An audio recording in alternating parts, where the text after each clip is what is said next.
il existe une différence fondamentale entre c'est vrai et c'est pas faux. Je suis d'accord et pourquoi pas.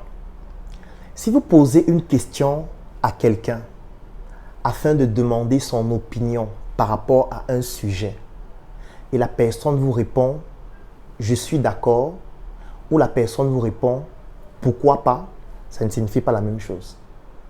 Ou alors, si vous avez un autre cas de figure, vous avez par exemple un projet, vous essayez de demander l'approbation de quelqu'un pour savoir s'il est pour le fait qu'on puisse réaliser ce projet.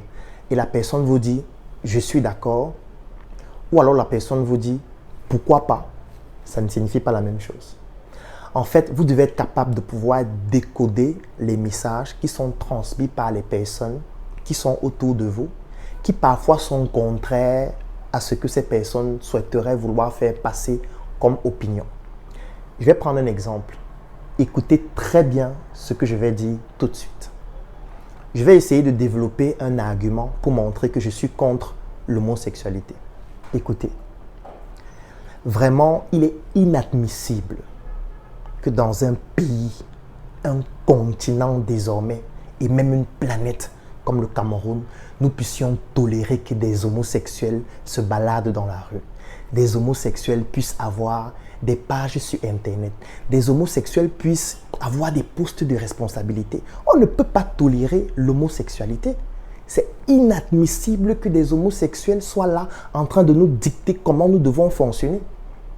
Vous savez ce que je viens de faire? Je viens dans une très petite phrase ou en très peu de paragraphes de prononcer le mot homosexualité 5 fois. Je suis en train de donner l'expression ou alors l'impression que je suis contre le phénomène, mais en réalité, je viens de prononcer le mot 5 fois. Ce qu'il faut savoir, c'est que la mémoire fonctionne de manière très précise.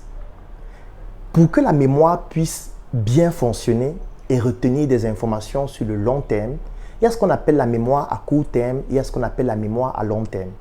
Mais pour que l'information reste sur le long terme, il y a des techniques qu'on utilise. La première technique, c'est ce qu'on appelle la consolidation.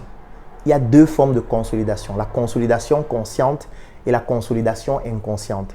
La consolidation consciente, c'est le fait de répéter une information plusieurs fois. C'est un peu comme le fait de regarder les chaînes de télé qui diffusent en général de la musique. Vous allez vous rendre compte qu'on va diffuser une musique 10, 15, 20 fois par jour. Une musique que vous n'aimez pas, après 1 mois, 2 mois, 6 mois, vous commencez à aimer la musique. C'est ce qu'on appelle la consolidation consciente. Le fait de répéter quelque chose plusieurs fois, ça vous pousse à retenir cette chose, même si vous ne l'aimiez pas. La deuxième chose, c'est la consolidation inconsciente. Ça se produit pendant le sommeil. Et il y a une autre technique qu'on utilise, ce sont les émotions. Des émotions comme la peur, les émotions comme la colère, qu'on va associer à des informations pour vous pousser à retenir ces informations. Par exemple, une femme enceinte ne va presque jamais oublier le jour de son premier accouchement parce que c'est un événement qui s'est produit avec de très fortes émotions comme la douleur, la joie. Et du coup, ce sera difficile qu'elle oublie ce jour. Elle va toujours vous dire « Mon premier accouchement s'est déroulé dans tel hôpital, l'enfant pesait tel nombre de kilos, ainsi de suite. » Vous voyez que là, je viens de faire croire que je suis contre un phénomène, mais j'ai utilisé le nom ou alors j'ai prononcé le nom de ce phénomène 5 fois.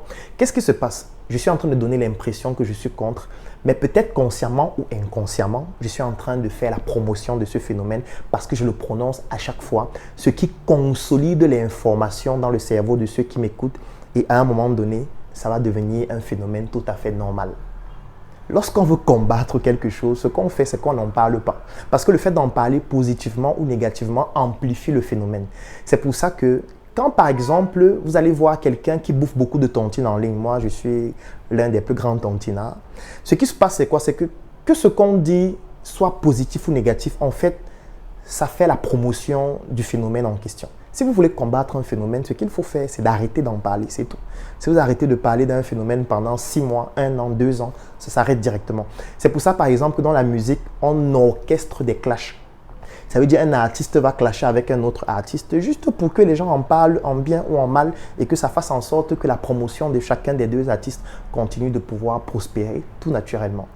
Donc, il faut faire très attention aux personnes qui sont autour de vous, qui vous donnent l'impression d'être pour vous, alors qu'en réalité, consciemment ou inconsciemment, vous transmettent des messages subliminaux qui devrait attirer votre attention sur le fait que là, il y a un problème. Toutes ces techniques et toutes ces stratégies, je l'explique dans ce coffret VIP que je vous recommande d'acquérir en voyant le lien qui est en commentaire ou en nous contactant. La mission est simple. Voici une arme capable de changer le mindset du continent africain. Détruire l'obésité de l'inconsistance intellectuelle dans laquelle se cache le coffret VIP. Il possède une arme contenant 200 heures de formation et 8 ans d'expérience entrepreneuriale.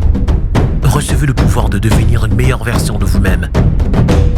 Armez-vous de cette clé pour une réussite entrepreneuriale.